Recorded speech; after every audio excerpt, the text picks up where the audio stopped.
All right, welcome back. What was that? About to say something? Sorry. Oh, no. I was just asking if the stream was muted, but I'm guessing it's not. Not anymore. We are now back. So there you go.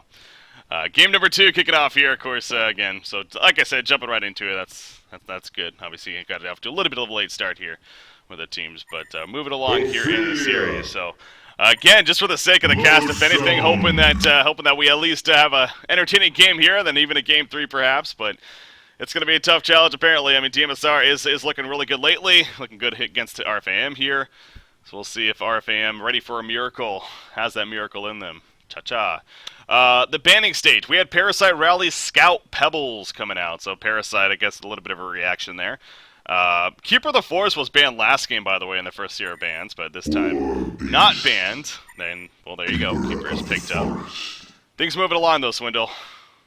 What do you got? Yeah. I mean, pretty standard picks once again. tmsR really valuing that lodestone highly. Mikey, man, grabbing the Ophelia Warbeast combination ASAP, and you never see Engineer make it to this late in the picking stage, but he does. Oh, wow. And tmsR will grab Tempest Tree. Lodestone, very good synergy with Tempest Tree, of course. Just makes the laning phase a little awkward. RFaM should know at this point that they're most likely going to be running a dual lane short lane. And knowing tmsR, I'm going to guess that they run something like Moon Queen and Torturer.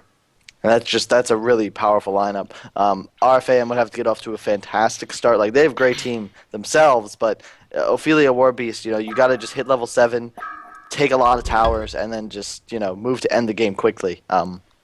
We've seen that kind of strategy executed that leading to, I think, like 12, 13-minute racks at times. But, you have to execute it properly in order to get those results. Yeah. We'll see what the next tier picks here. The banning stage, this whole game so far, picking stage even, moving along really quickly. I mean, neither team has even used a bit of extra time yet, so finally might start dipping into that here. But the next tier of bans, Hag, Fade, Pestilence, Magnus, Bubbles, and Master of Arms coming out as the next and final set of bans. So back into the picks right here. I think maybe a DS Balfagor could be a good option here for Legion team, but no, probably not going to happen. So they are going to go Moraxis, however, in the end. And not a huge fan of that. I would have much preferred them to pick a Deadwood if they wanted to run that melee initiator. There's the empath, so we know a hard carry's coming. It's just a question of which one. Yeah. I'm going to guess it's either Zephyr, Moon Queen, or Sandwraith. Not Predator? They ran last game. Predator's not bad, but I mean, he would work, of course, but you don't really want him against Ophelia, Engineer, Warbeast. He's a lot better when you can utilize his stone skin a little better, and he can get kited so easily. I mean, like, just 2 skeletons, and a Predator is going to be useless because when he stone skins, you immobilize him twice, and then you Engineer ult around him, and he runs in circles and dies. I mean, it's just very easy to kite him with those kinds of heroes. It's really, honestly, just mainly Ophelia. You need a lot of good micro, of course, but he also kind of gets shredded by massive physical damage. Fair enough. So we'll see what that ends up being. But before that, of course, RFaM, they may need to go carry their own. I mean, possibly be thinking of that short lane themselves. And whoa, Halonia coming out. I don't know how in-depth your Alonia knowledge is here, Swinamels. What do you think of the Alonia pickup? It's a hero they specialize in. I believe when they were playing tmsR, they almost beat them running the Alonia. So, really? Okay. Yeah, it's not a surprise by any means. The only issue is that the NG Moraxis lane is going to have...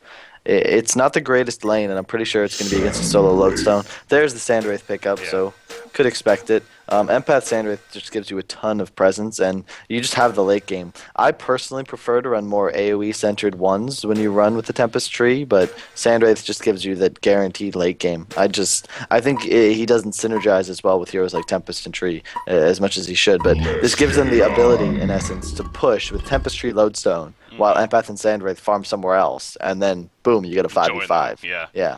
That's what I'm saying. The Legion side, they've got to get ahead and fast so that you can outpush that kind of combo, because otherwise they're going to be in trouble. So short lane Alonia probably going to be coming out here from the Legion team, and Balthazar again, their carry player, as you stated when they faced tmsR in that first series here this tournament. Apparently they ran the Alonia and did. I actually do think I remember that. I think I was monitoring the game even and saw the Alonia pick. Now that you mention it, so Interested to see how it works out here. I mean, it's always been said, whenever the conversation comes up about this here, I mean, her damage is definitely intense as far as the damage output that she can do, as long as she has the mana pool for it.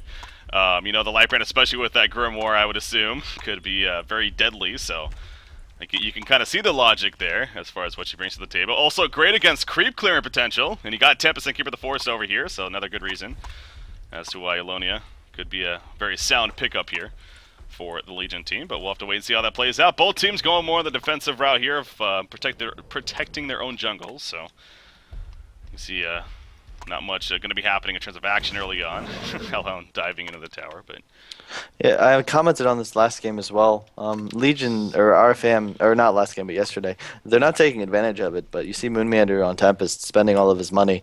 The entire team actually spending all their gold, and they don't have counter wards or a flying chicken. So if they'd chosen to go on the aggressive and block some spawns, he would have had to sit and wait to unblock them, but they're choosing to play the more passive route, which could be considered a mistake. But, I mean, again, they're just a little inexperienced, and you can't really expect them to play perfectly just yet.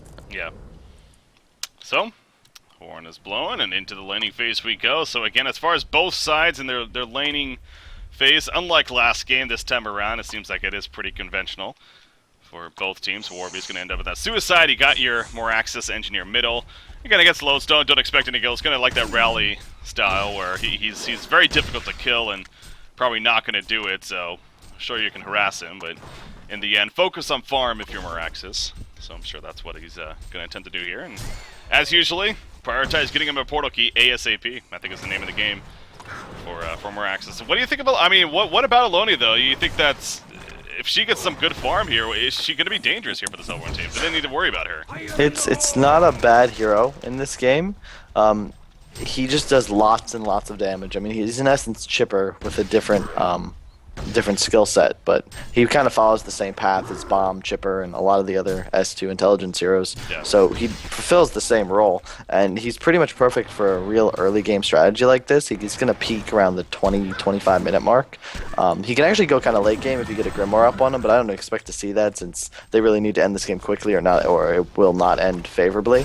So it works for the lineup, but they're going to need to hit a lot of timings, and like I said, they got to get the ball rolling quickly, otherwise they're going to be in trouble. So I mean, so not the Grimoire. So what do you expect? And I'm sorry, I maybe you did mention it, but he'll probably go Grimoire. But normally when you get that item, you farm with it. It's a fantastic item for team fighting. Yeah. I mean, you do 15% more damage. You see a Minotaur coming in. Oh, a little bit too late. A little bit too late. Missing the axe or missing the quick zone. No, he does get the quick set off. I thought he used it before, but no. Bloodlust kill is going to come out, so he must have canceled mid animation right there.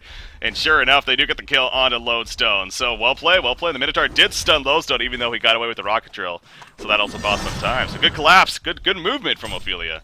A little bit of a panic there from Haxrin. He stunned at like same frame as the Minnow stun, and it wasn't really that far of a Q.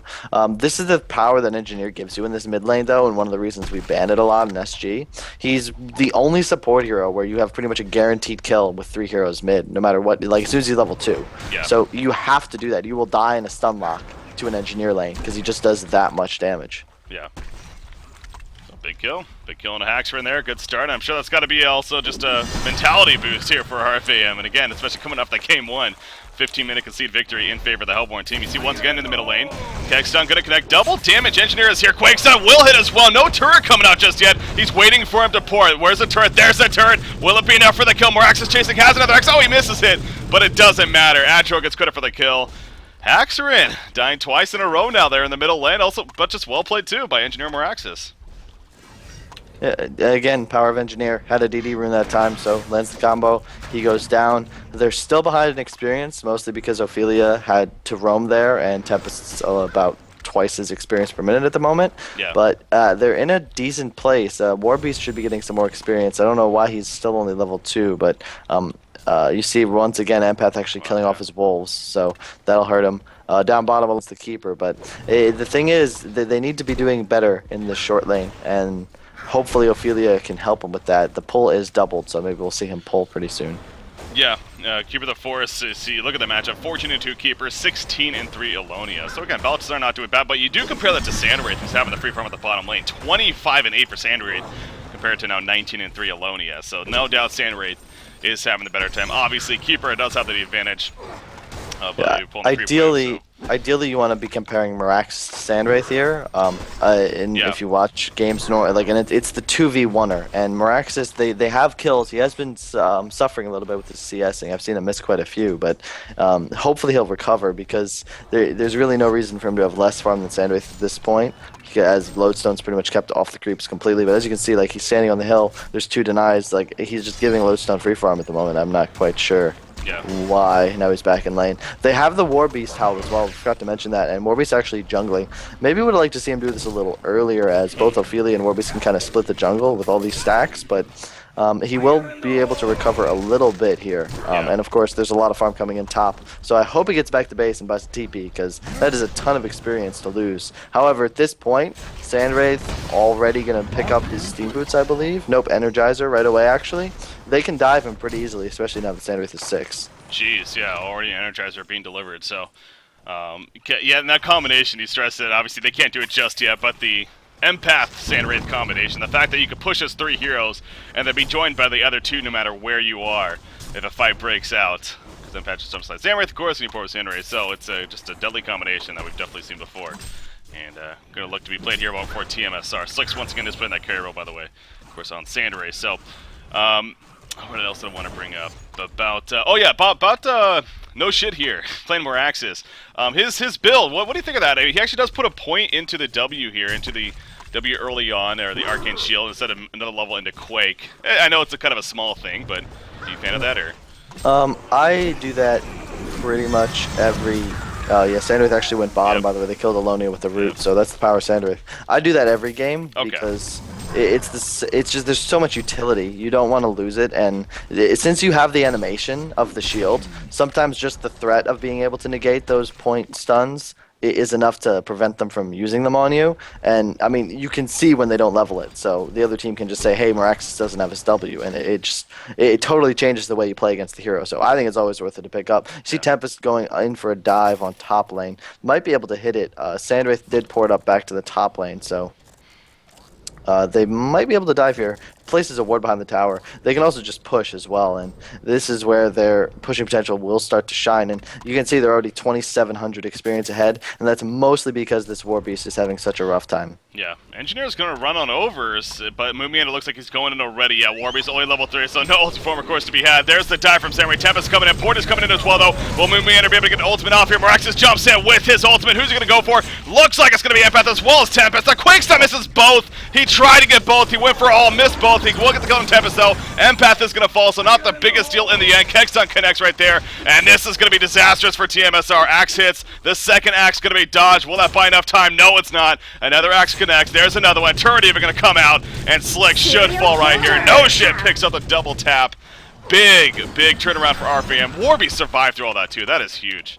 Yeah, very well done. Miraxis could have played that a bit better. He had a chance to pop his ultimate on both. Yeah. I think he still did, but if he just uses it on both, swipes Empath real quick with an axe and then kills the Tempest, could have been a little cleaner. But I do believe Warbeast survived, and they get 3 kills. So that was kind of reminiscent of the wonderful tower dive SG did Game 3 DreamHack winner that nearly threw the game. Luckily, RFaM not nearly the same level of competition as Complexity, but still it puts them in a very good position. They also get the bot tower. Not denied, KJ gave it a shot, but I mean they're ahead now, and this is what I'm talking about. If they can get the ball rolling, they might actually have a prayer here. Oh, the root coming out again. Alonia's like, are you kidding me? We just went through this. Now they do get the bottom tower, as you mentioned, so at least there is a positive there. But Alonia, once again, the power of Sandwraith, as you put it. That's even without Alonia, remember. So it's just that root. It's just Keeper Sandwraith combination. I mean, it's just such a good ganking tool to set up with Sandwraith porting in, as now we've seen twice in this game. And there you go. He actually TPs back to the top lane to continue farm. So good movement coming out from Slicks. He's now averaging, or he's sitting at 400 gold per minute. But yeah, look at the charts with that set. 460 GPM for Miraxis right now. He's got the Steam Boots and Bottle. More than likely going to be picking up that portal key now next in line, and that's obviously going to be big for him. Alonia, despite those 2 deaths, is still sitting at around 280 gold per minute. So that's at least decent for Baltazar, but obviously would like to be higher. Lowzone runs into a little bit of trouble. He's trying to get out of there. Being hero blocked though. Quickstun comes out. He's exposed fully. Trying to run the other way with the haste turn. Isn't going to be enough. Dodges the axe. He can't be slowed, of course, and it will be enough, it looks like. So good thing he had haste. Engineer just missed a keg on stun target. Did he? So they don't get the kill. Yep. That's a big no-kill there, and that's the kind of thing you need in games like this. I think it's a huge miscue there by Haxter, and he actually misses his ulti because of a late Q. You really can't afford to have that happen when you're already behind in a game against a team that's better than you. You see up top, Tempest, Tree, Empath, Sandwith going to combine and go for a push, and the only way you really deal with this is to counter push. So, The Hellborn takes down a Legion tower. Oh, you're back. Okay, good. Sorry. I think you cut out just a little bit right there. Okay. Oh, well, that's refreshing. They're going to push mid, but as you can see, they're still pushing top. So they're losing this battle right now, and they have a War Beast. The only issue is War Beast is level 4.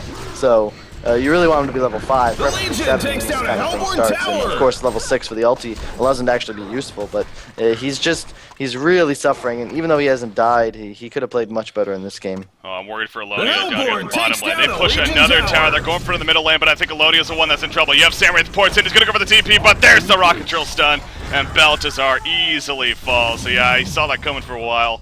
Loso was just getting the good position. Samwraith had the TP ready to go, and sure enough, got the kill. They're going to keep pushing top lane a little bit, but in the end, with the ports now coming back, they will fall back, of course. So yeah, it goes back to what you were just saying, especially when you have a War Beast. He's still only level 4, though. Maybe he'll at level 5 after these, after this yellow camp right here, but that is no doubt hurting. And you do look at, I will say though, even with those 2 towers that were just pushed in pretty heavily by the Hellborn team, you're still only about an 800 gold lead. It's actually still pretty minimal here when you look at it from that perspective. Now they do have a 3,000 experience lead, which definitely helps, but you are going to have a portal key now on Moraxis. Alonia's still working on trying to get along here. And Ophelia, you know, Ring of Sorcery. She's farming around 290 gold from it herself, so still some positives here, most certainly, for RFaM. But tmsR, overall, in the advantage right now. I guess a lot of that gold difference is actually Empath being down there at the bottom compared to the others, so. It's one of the reasons you don't see Alonia or heroes like her very often. Just no escape mechanism, and no like heal or anything, nothing to boost her survivability. It's mostly the escape mechanism. I mean, that's why Hag is seen in like almost every game. It's just that you can't kill him with a Sandwraith Lodestone combo or a keeper root Sandwraith. You know, you need multiple lockdowns, and Alonia pretty much, you bring 2 heroes that do some damage, and if he doesn't get teleports ASAP, he's just gonna die because he can't do anything about it. Moraxis, thankfully for him, he did not keep going right there. He was actually running up to the Ancients, but he decided to turn around for whatever. I don't know if he saw somebody or whatever, but he was running into a death trap, so he turned around. Going to be fine. Is he going to look to initiate in the middle lane? He does have that portal key. Obviously, thinking about jumping Tempest, but you look at the mini-map, there is a collapse coming out right here. The Kegstone will connect, though. It's going to be a quick burst on a Tempest. Here comes the support. Keeper the Force running in. Ooh, vote to pause coming out. That's a bad timing. Actually, Ophelia runs in. The root going to be used right there. In comes Lodestone, and that's how it's going to be paused, so that's unfortunate. Sandwraith, obviously, he has ported in, I believe. Yeah, I think he just ported in right here. Okay, so what's going to happen? Lodestone's stun is going to miss Engineer.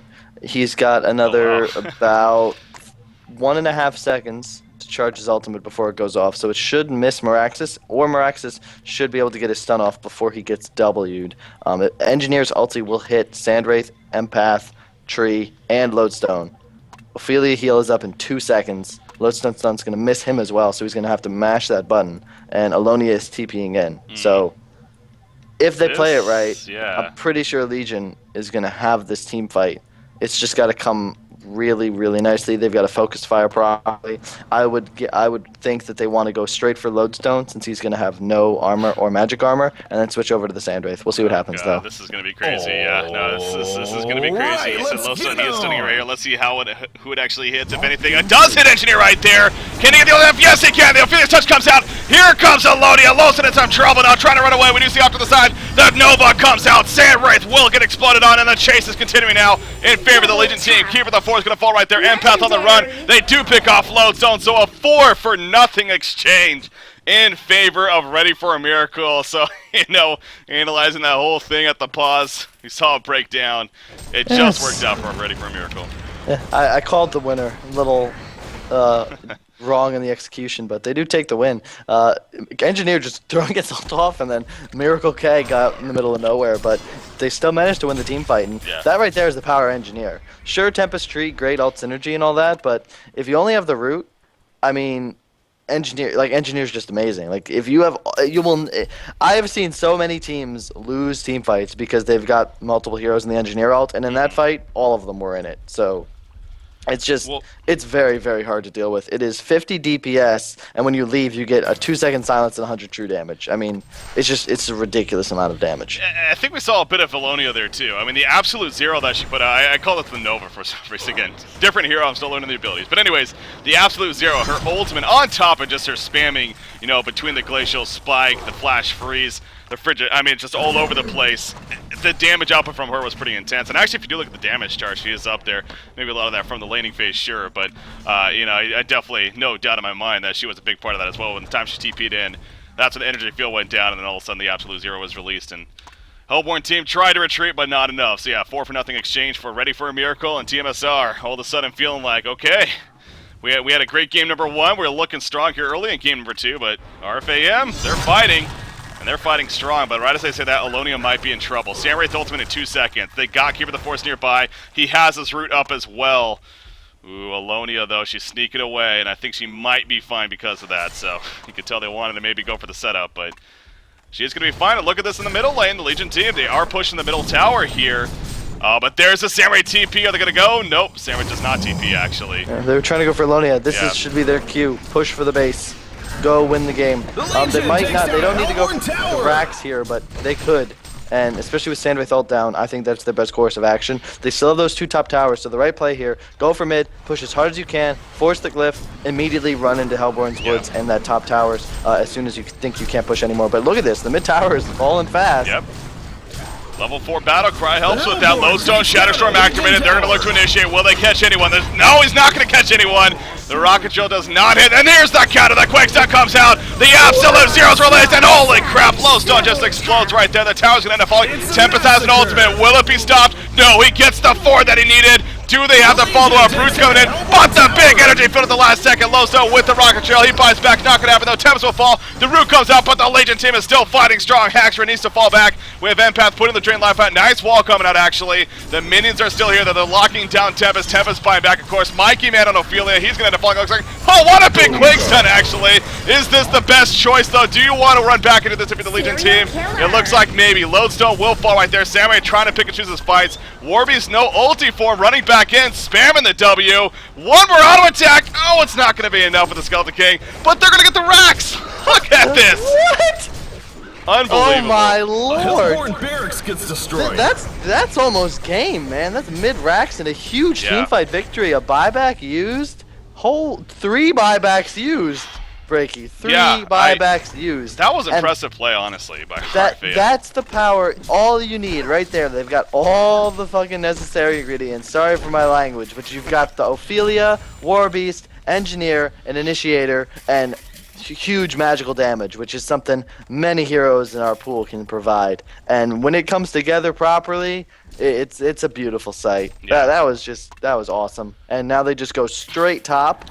Don't allow them any time to recover. The Tempest ult's still on cooldown for 2 minutes. They just have to go. And I'm hoping that's what they do, because the Sandwraith Mach, I mean, it's a Sandwraith. They can still easily lose this game. They need to push right away and just go for it. And I really hope they stop farming, because the game is theirs if they just go up and take it. Yeah. Yeah, so we'll see if Ready for a Miracle definitely capitalizes on that. And you know, it may sound like a little bit of bias coming out, but you know, honestly, I'm just excited to see that that RFaM, after just a horrendous game number 1, they're actually coming back strong here in game number 2. And hell, if they keep playing the way they are, we're probably going to see game number 3. And as a spectator, of course, that's what you would always want in a great series like this. So again, not the game is not over by any means just yet, but RFaM has a pretty good lead. The push continues, as you were talking. Look at the bottom lane. Ophelia and Warby setting up. Will they TP in? Yes, they will. Can they collapse in time? Keep it the force trying to get away. Lowstone's done. The root going to be used. They're using everything to fall back. Port's going out right here. Can they stop them? There's a stop on a Lowstone. They do stop Keeper. And this is going to be 2 hero kills right here in favor of RFaM. Haxra trying to dodge. Rocket drone 1 second. Not in time, though. Everything being used by Alonia right there. Now, they do get the tower kill, at least, to tmsR. Just push! Yeah.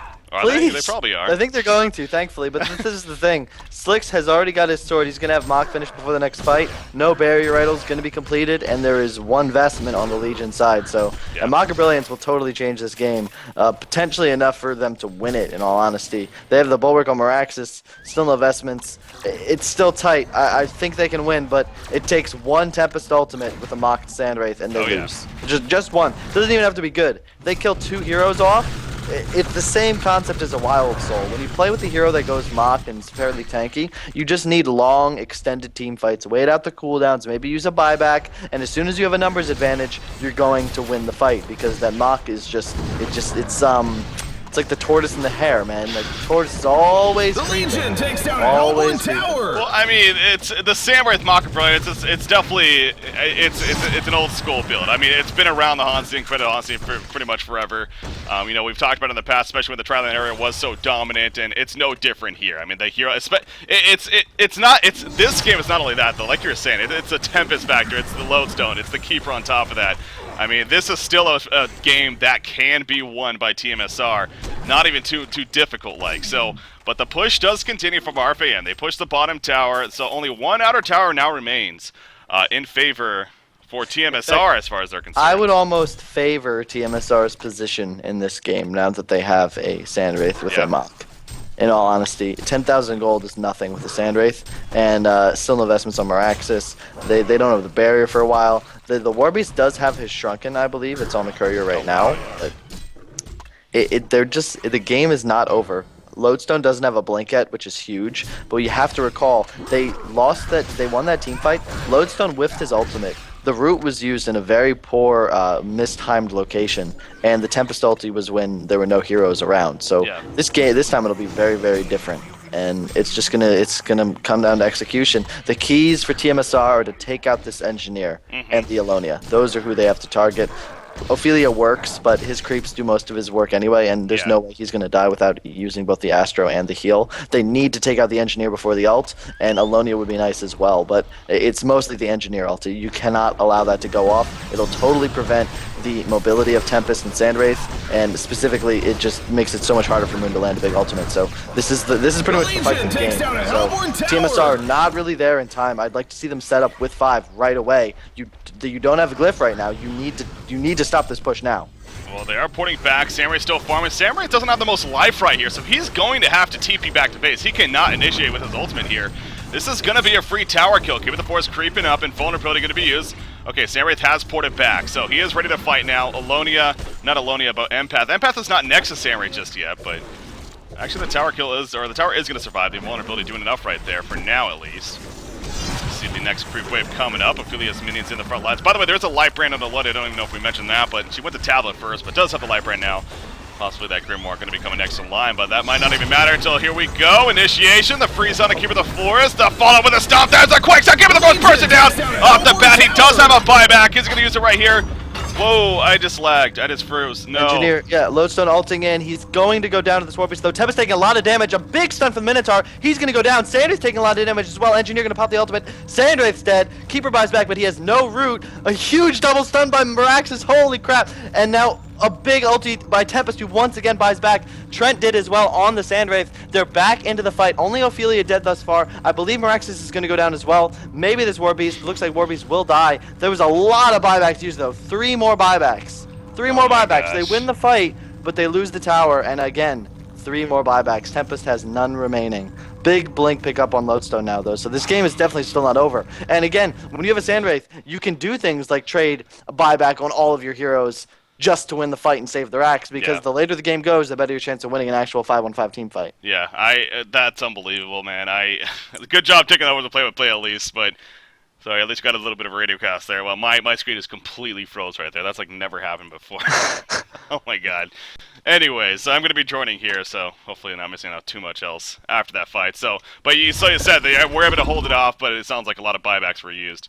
Is what it basically comes down to. Yep, pretty much. They're going to take Kongor now, too, so I really hope, I mean, if they can stop this, they can still, this is game if they stop this Kongor, but a Sandwraith with a token is going to be a really, just a bastard to go against. He's going to, Alonia, holy crap, there's a Grimoire on that, but he missed everybody.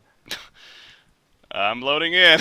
I'm Oh, trying. and he kills Keeper. They get the token. He kills Keeper. Keeper has no buybacks left. That might actually.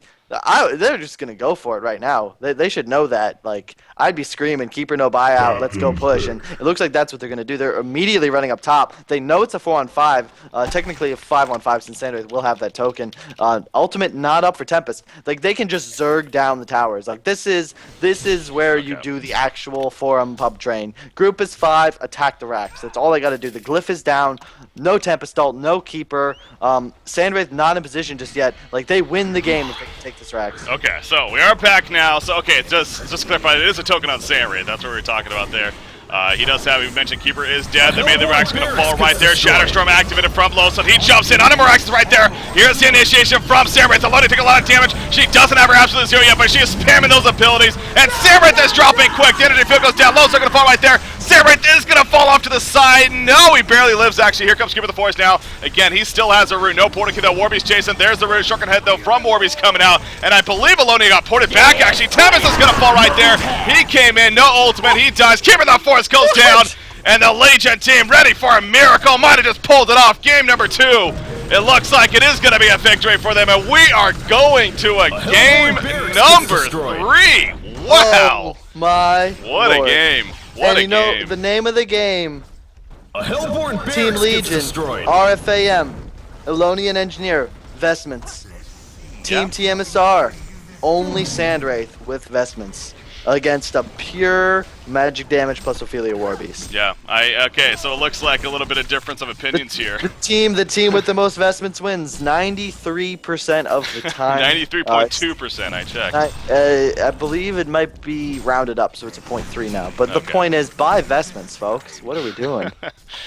Well, you know, you got to appreciate, again, the play from RFaM. There's so many times, whether you're co-cast or just in general, we see, especially more inexperienced teams, where it's just like, they get ahead, especially against a team like tmsR, and then they almost panic. They're like, okay, we're ahead. Let's do this crazy thing that doesn't make any sense now, and then throw the game.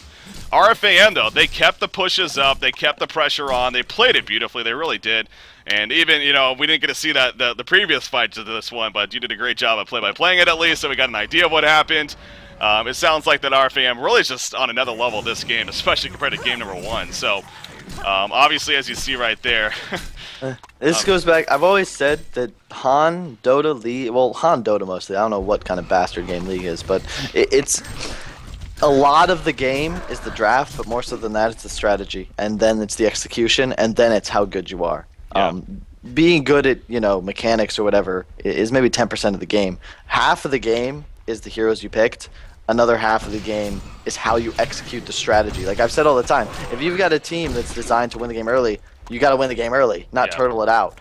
There's actually a team fight about to brew. There is, so there is. Here's the jump from low. So Engineer, the focus far. Can they keep him alive? No, they cannot. He goes down. So a big start here for the lead, for the Hellborn team. Alone getting locked down. The absolute zero to use. That is going to be it. That's Tavis ultimate doing work right here. Ophelia is still alive. So is Moraxis. They turn on to Tavis. He's done his job though. Empath is now in trouble. Sandwraith goes down. Took it alive. Going to bring him right back up though, and he is ready to go. Keep the force of low zone still fighting. Moraxis just tanking the damage though. Warbeast realizing he needs to run away. The illusion is on him, but Moraxis is still chasing. He takes out Lowstone, gets the double tap, the arcane shield. No, he has a hasten, that's what it is. And he is going to be fine. 1 second on the portal key. He's just out of range of the Mach, and he will portal key away. Oh, and man. This is where RFAM's like, yes, yes, yes. They're cheering, they're going crazy. And I really hope the captain's saying, as soon as we fucking respawn, right straight to bottom racks, because that's all they have to do to win the game now. No Sandwraith Mach, no Sandwraith ult, no Tempest ult. Go win the game, push bottom is 5, and blow train whistles while you're at it, because that's all you got to do to win the game. tmsR, again, they are fighting, man, and you know, it's understandable that they didn't actually concede, because, again, they have the Sandwraith back, they have Tempest Comet, they have still ability. It is most certainly still there, but you're right, though. The Resurrections, they are starting to head towards the bottom lane, it looks like. You got Warbeast leading the way. This to me just shows the power of Ophelia Warbeast. I don't know if you're seeing this, but I mean Warbeast is just doing ridiculous damage, and the minions are hitting for like 200 a volley. I mean, they're putting out so much damage. I really hope he finishes his Abyssal Skull. I believe that's what he's doing. They really need one. The Barrier Idol was finished on Ophelia, Shrunken on Moraxis. I mean, those are huge items to pick up. And Engineer, Portal Key. Yeah. That death before he got his ult off, that's not going to happen again. Yeah.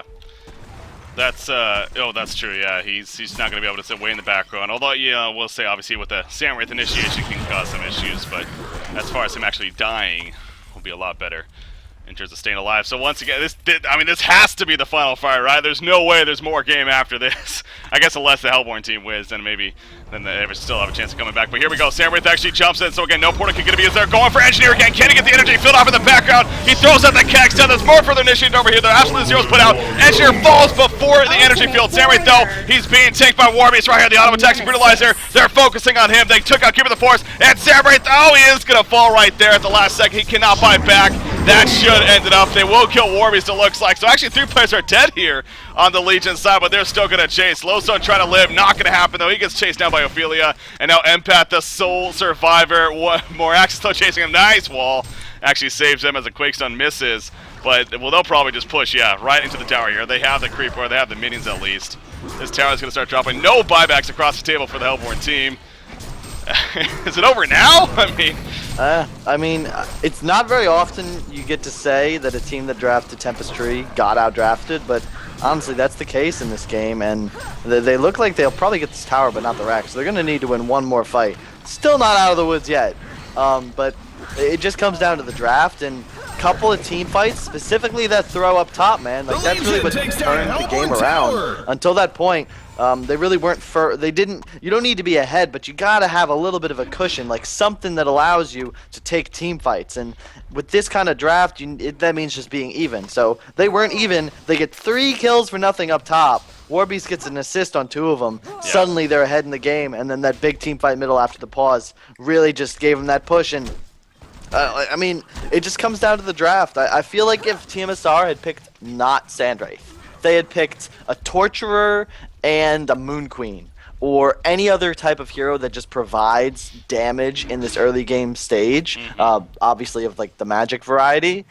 they would be fine. There were 4 heroes without investment on Legion, and there was no barrier.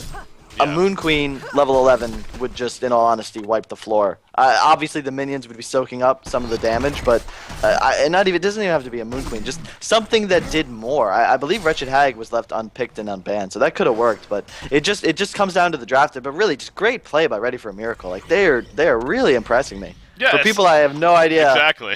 I have no idea who they are. I mean, I've seen the names before. I've played against Mikey, No Shit, and Baltazar a couple times, but like, it is insane that they're winning this game. If they could take game 3, that'd just be ridiculous.